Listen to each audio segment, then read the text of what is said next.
Tonight, a boost for Peter Dutton following a Queensland by-election win. From the Hunter to the mid-north coast, New South Wales police cracked down on the worst alleged domestic violence offenders. A man's desperate escape from a burning unit on the Gold Coast. The new smartphone app being trialled to help diagnose concussion in seconds. And the Dolphins and Panthers play out a thriller in Redcliffe. This is NBN News. Good evening. There's relief for the Coalition tonight, scoring a much-needed win in the Fadden by-election in Queensland. Labor insists it's not troubled by a swing to the opposition, which campaigned on helping those struggling with the cost of living crisis. Walking in a winner. Peter Dutton's first electoral success as Liberal leader. Thanks to a blue ribbon by-election in his backyard. He will be a great member for Fadden. He's worked tirelessly for this community for over a dozen years. From local council to Canberra, Cameron Caldwell claiming victory in the Gold Coast seat, cheer squad by his side and hope for his party's future. We are on the right path. We have a great leader, and we will return to government. The LNP securing a swing of more than 2% against Labor's Letitia Del Fabro, making up most of the ground Stuart Robert lost at last year's election. A confidence boost for the Coalition. It was a strong result, and I think an unexpectedly strong result. The government suggesting otherwise. To have a by-election against a sitting government where you only get a 2% swing in an area which is in your heartland is a very, very lethargic result. But one that underscores federal Labor's struggle to make inroads in the Sunshine State. We knew this would be an uphill battle. Obviously, we need to do much better in Queensland than we have for the last decade or so. Liberals argue voters also send the government a message it needs to do better on cost of living. People are hurting at the moment, and the Labor economic experiment is failing. We have been focused on the cost of living from the moment that we came to power. From the moment it lost power, the Coalition has been shopping around for a message that resonates, now believing it's on the money. Eliza Edwards, NBN News. Police have spent the last 4 days rounding up and charging more than 100 of the state's worst alleged domestic violence offenders, including some from the Hunter and the mid-north coast. 16 people have been killed, allegedly at the hands of a partner, ex-partner or family member so far in New South Wales this year. Senior police saying domestic violence is now an epidemic. 592 people under arrest as police move in on alleged domestic violence offenders. Love you, baby. Caught by surprise at home and at work. So what's going on? What is it? Even the airport, accused of choking, stalking and serious assault. Over 4 days, Operation Amarok also had its sights on drugs and firearms. Police! FBI! Open the door! Seizing 22 guns and 40 banned weapons. Come to the door now, it's police. Police? Yes. All up, more than 1,000 charges laid. Domestic violence is a cowardly offence. These offenders do not commit one offence. That is why we target those that continue to offend. Police say domestic and family violence is one of the most underreported crimes, but the figures on reported crimes are still staggering. There are more than 33,000 domestic-related assaults in this state every year. This is the third operation of its kind. It won't be the last. If you think you can assault your partner and get away with it, you need to rethink. Lizzie Pearl, NBN News. And if you or anyone you know is a victim of domestic violence, there is help out there. Call 1-800-RESPECT. That's 1-800-737-732.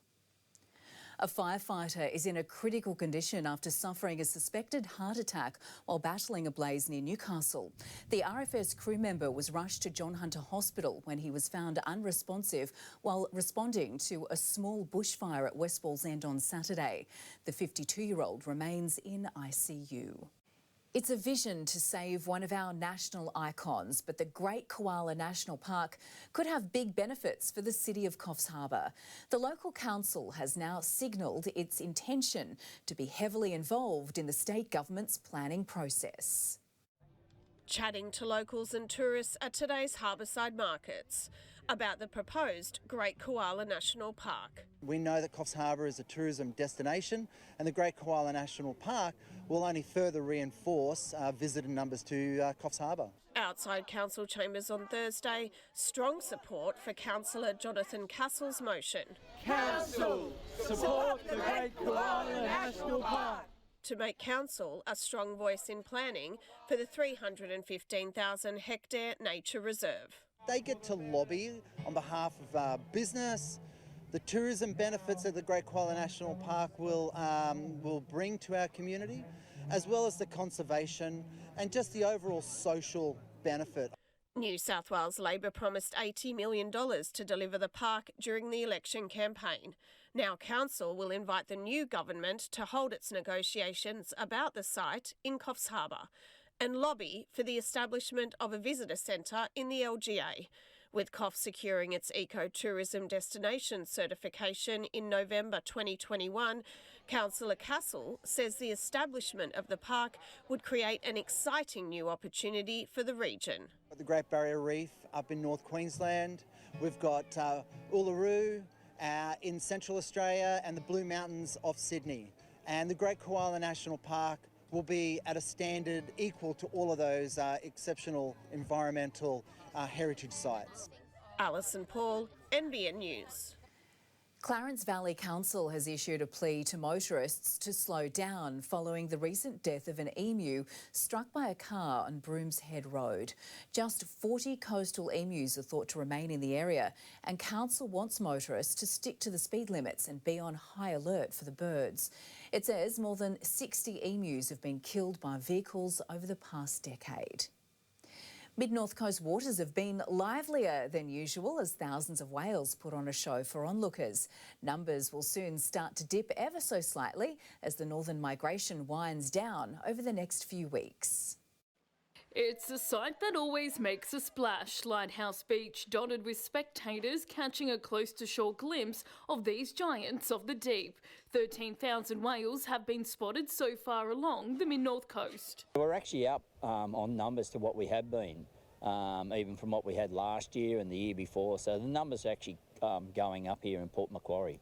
But the northern migration is nearing its end, meaning the waters will settle slightly over the next couple of weeks. Daily numbers averaged between 100 and 150 a day in the past week. In the next week or two, we'll get what we call the transgrid period, where you'll look out at a whale and you'll go which way it's going. You'll have to pick whether it's going north or south, and it'll start going back up again. And then once you get into September, we'll be up to around 400 or 500 a day.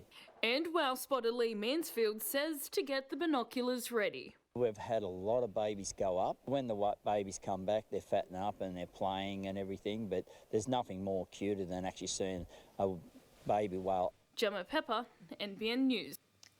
Nearly 18 months on from the floods, it's finally business as usual for the Lake Ainsworth Sports and Recreation Facility. The site was used as an emergency accommodation centre during the disaster, and today the community joined in an open day at the grounds. Sunshine and smiling faces, a fitting welcome to mark the awaited return to normal for Lake Ainsworth Sports and Recreation Centre. Oh, it's absolutely brilliant. No, it's incredible. Gorgeous day. Yeah, very exciting day for our team. Nestled within the tranquil surrounds of Lennox Head and operated by the New South Wales Office of Sport, the centre delivers a range of community services for groups right across the region. At school camps, we provide bookings for sporting groups that might want to have a weekend away or a training week, or community groups that just want a facility where they can stay. And since February last year, even doing its part to operate as a flood recovery hub. It's emergency accommodation for residents that unfortunately were impacted by the floods both up at Lismore and in Ballina. But now that we've turned a corner, we can now open our doors again. Today's action-packed open day at the grounds, hosting all things sports, from clinics to rock climbing and even dragon boating, helping to spread the message it's back to business as usual. So we are here, we want people to come to our site. We did this as kids and it's nice to see our kids now enjoy it. Alexandra Rees, NBN News. Looking at the weather now for the mid-north coast, a mostly sunny day with showers in the south this afternoon and this evening. A top of 22 in Taree today, to 23 at Port Macquarie, 22 at Coffs Harbour, 24 at Yamba in Grafton. NBN news still ahead. A man climbed consumes his high-rise apartment on the at sea and not a scratch. A rescue clean bill of health. And report speeding because of one.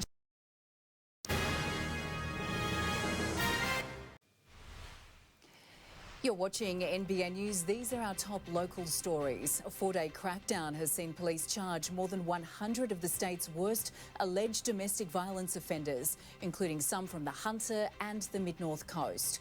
A man has been left with no choice but to leap from an 11th-storey balcony as a Surfers Paradise apartment went up in flames. Clarence Town's main bridge has closed due to damage from heavy vehicles, and residents say it could have been avoided. Nearly 18 months on from the Northern Rivers floods, it's finally business as usual for the Lake Ainsworth Sports and Recreation Facility following its use as an emergency accommodation centre. And living up to its name as the World Game, a football match was staged in Newcastle today to fundraise for aid to war-torn Ukraine. Professional Footballers Australia is calling on all codes to adopt a smartphone app that can help diagnose concussion. The technology gives users a reading within 60 seconds, letting them know if it's safe to play on.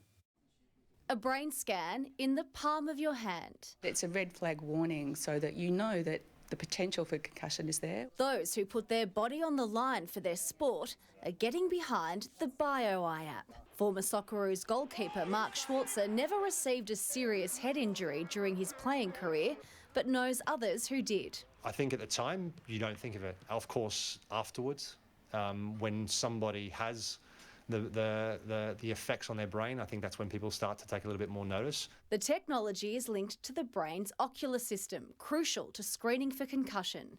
The artificial intelligence tracks the player's eye movements, sending the data into the cloud and providing an on-the-spot result, indicating if they're within a normal range of brain function.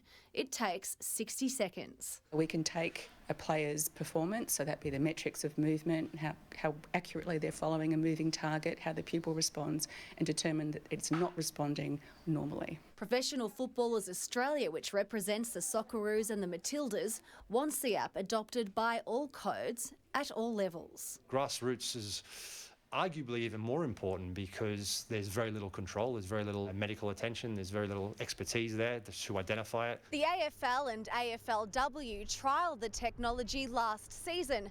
Across 18 teams, there were 24 concussions. The findings into that study will be released within weeks, and the app will be available to the public by the end of the year. So I think it just provides peace of mind for players and parents as well, and can look at football as a safe sport. You know, like.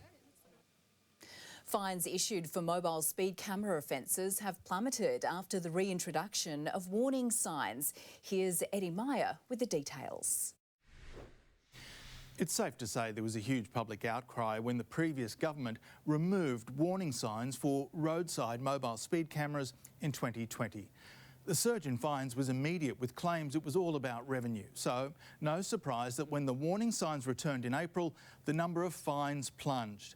In the past 2 months, around 6,650 penalty notices were handed out for mobile speed cameras across the state. Same time last year, more than 55,000. That's a staggering drop of 88%.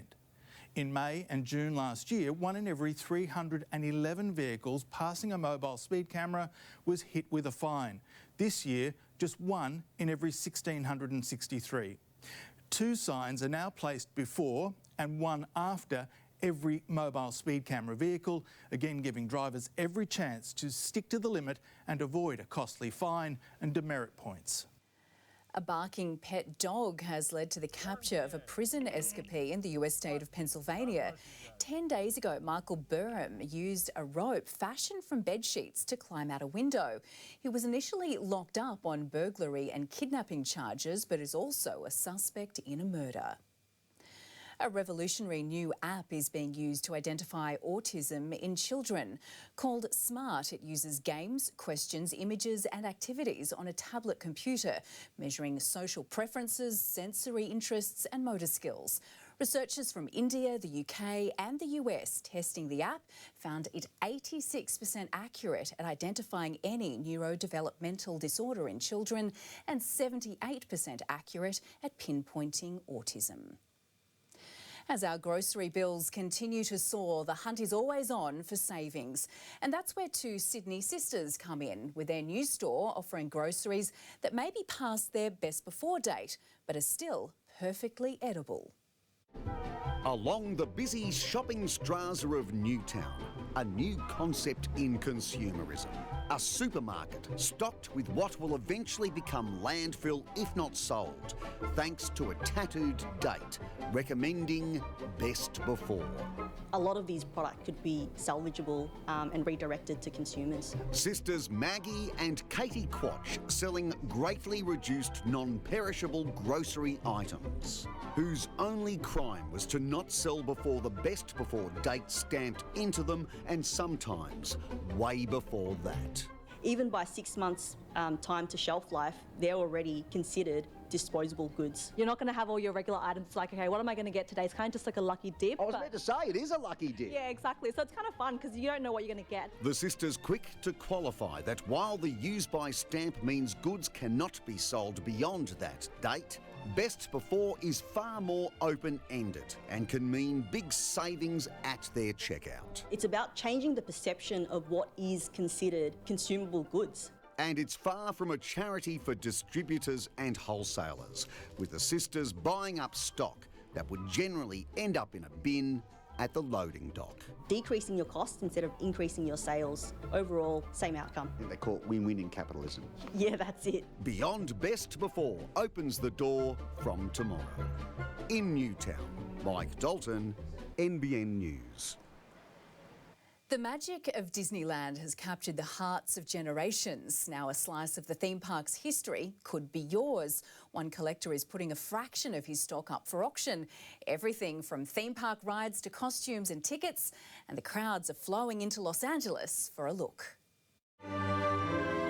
Growing up, the world of Disney taught us when you wish upon a star, your dreams come true. So is it really the happiest place on earth, girls? I think it is, yeah. It's the only chance we're going to get to see such a large collection of Disney memorabilia all in one place.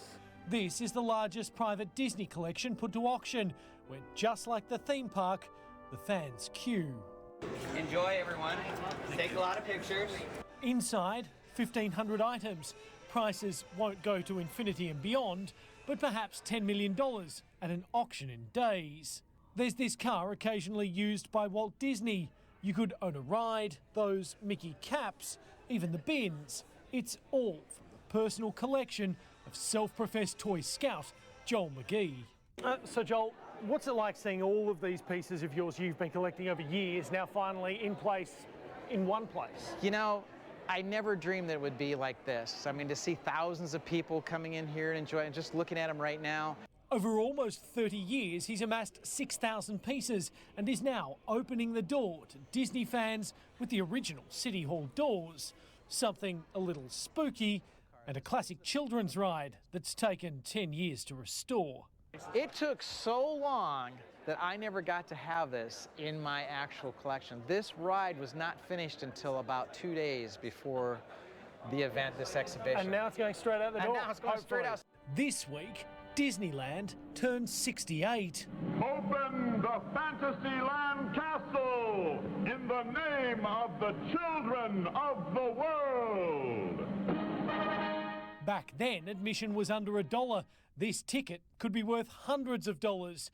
This Peter Pan ship was there too, with Walt Disney himself. Walt Disney may have gone, but his creations very much live on. The Disney magic continues to spread from generation to generation. The collections industry is now setting sail, so much so that treasured pieces like this can now sell for hundreds of thousands of dollars. Because for many, the magic of Disney doesn't fade. In Los Angeles, Jonathan Kersley, NBN News. Lionel Messi has finalised his deal to join Major League Soccer in the US, officially signing a contract for David Beckham's Inter Miami, and could play his first match as early as Saturday. The 36-year-old will get paid between $73 and $88 million a year for the next 2 seasons. Wow, we can only dream. It's time for sport now with Mitchell Hughes, and the Panthers have survived a scare this afternoon. They certainly did, Jane. Pushed all the way by the Dolphins. Thanks. More on that after the break. Also ahead, the Sharks' troubles with top 8 teams continue, beaten by the Warriors.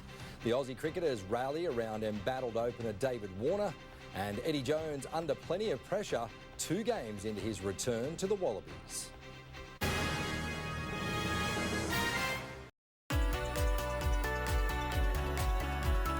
This Sports Report brought to you by KFC.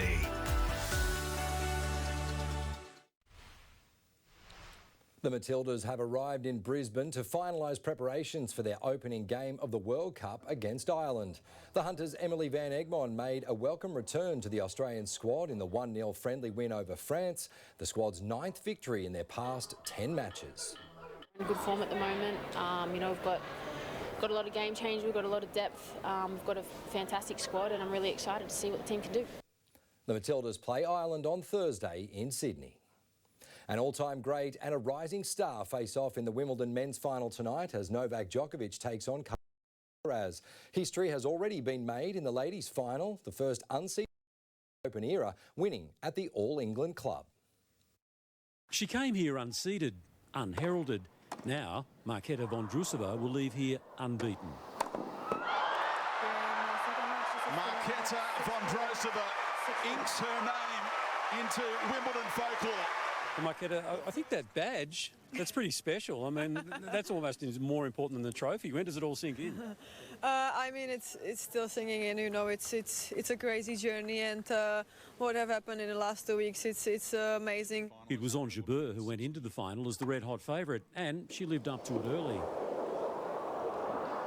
that's wonderful tennis. But the Tunisian then fell apart, and sensing a mental lapse, Vondrousova pounced. Making the win all the more special, Vondrousova's husband made a rare appearance courtside.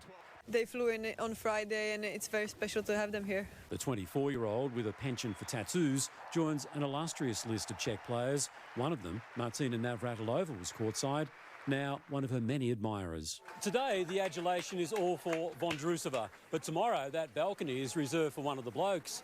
And opinion around here is divided as to which one they want to see up there, Carlos Alcaraz or Novak Djokovic. Alcaraz. He's young, great energy, great quads. I'm going to go Djokovic. I think he's got to do it, hasn't he? Australian Jai Hindley has dropped from 4th to 3rd in the Tour de France after being injured in a massive pile-up. Jonas Vingegaard and Tadej Pogacar he leads Tadej Pogacar by 10 seconds in a tight battle for the overall lead. Stage 14 was won by Spain's Carlos Rodriguez. In the NBL 1 East basketball competition, it was a mixed weekend for the Central Coast. The Crusaders women dominated their matchup with the Hawks in Illawarra. The Central Coast led from start to finish. Danica Rowe had 19 points and 10 rebounds. She'll launch from 3, and it goes. Great couple of possessions from her, Rowe. The final score, 86 points to 62. The Central Coast men weren't so lucky. The Hawks scored 31 points in the first quarter to set the tone, but only Luke Cassidy and Aaron Redhead finished in double figures for the Crusaders as Illawarra won 100 to 72. Meanwhile, in the Waratah League, there was a nail-biting finish for the Port Macquarie Dolphins, narrowly defeating the Hornsby Spiders by 4 points in round 16. The win has secured the Dolphins a direct path into the finals. Down by 8 points at half-time, Port Macquarie was forced to dig deep to stay in the competition in what became a gutsy top-of-the-table clash with the Hornsby Spiders. The Dolphins' Logan Myers set the momentum with a three-pointer, paving the way for Robert Linton and Andre McPhail to close the gap. It was neck and neck, both sides showing frustration to hold the lead. But Port Macquarie finished the third 5 points behind at 59-64. In the fourth quarter, a rowdy home-side crowd pushed the Dolphins to hold their defence. Starting the final 10 minutes with fire in their belly, the Dolphins made good on their free throws. Linton found the 3 points. Myers another 2 and stole the lead, holding off the opposition until the final whistle for a 79-75 win. It's the side's second win this weekend, pushing Port Macquarie into a top 2 spot directly into the final series. They're a tough side. We had a hard battle with them. We know they're structured. They've been playing together for a long time, so they've got that continuity. But we're really proud of the boys' defence coming out of that second half and really locking down. It was a tough start. Like, they started really well, hitting all their shots, and then I guess came right down to the wire, which we knew it would, and, you know, like, credit to them, they're a really good team. Gemma Pepper, NBN News. 6 junior squash players from Coffs Harbour have been selected to represent New South Wales at the Australian Junior Championships later this year. It's a record for the club, which has seen strong membership growth in recent years. Getting in a Sunday coaching session, Jada Wigley has been selected to represent New South Wales in the Australian Junior Squash Championships in September. Jada's been developing really well and getting quite strong. She's in the under-13 division as well, so Coffs Harbour's really fortunate. We've got two girls in the under-13s division. Cleo Paulava also selected after being crowned under-13s junior state champion, with Madison Nagar coming second in the under-15s. We came away with 6 juniors all gaining selection in the state squad or state team, and they'll now head off to Daisy Hill in Brisbane at the end of September. Eden Pullover, Jada Pullover and Lockie Walmsley also selected. It's a record that we've gained selections with 6 in the one team, and in all age groups too, which is really good. Alison Paul, NBN News. Oh, it's great to see the game of squash thriving somewhere on the East Coast. It really is. Thank you, Mitch. It's been a glorious day for the mid-north coast with a few showers about the southern end of the region this evening. We'll check your local weather details right after the break.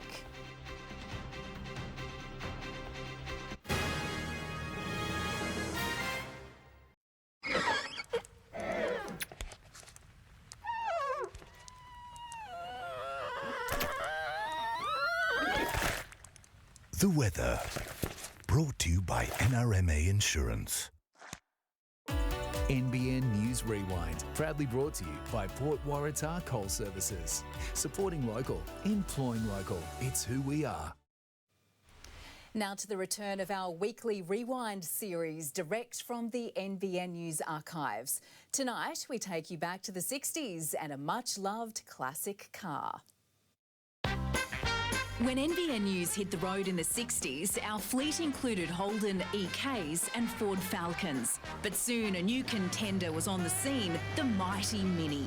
NBN acquired the van type, perfect for news gathering. New South Wales Police saw advantages too, comparable in size to the motorcycle sidecar, but better safety and weather protection. With the need for speed, the Cooper S model made its mark, a top speed of 152 kilometres an hour. It was the perfect pursuit vehicle.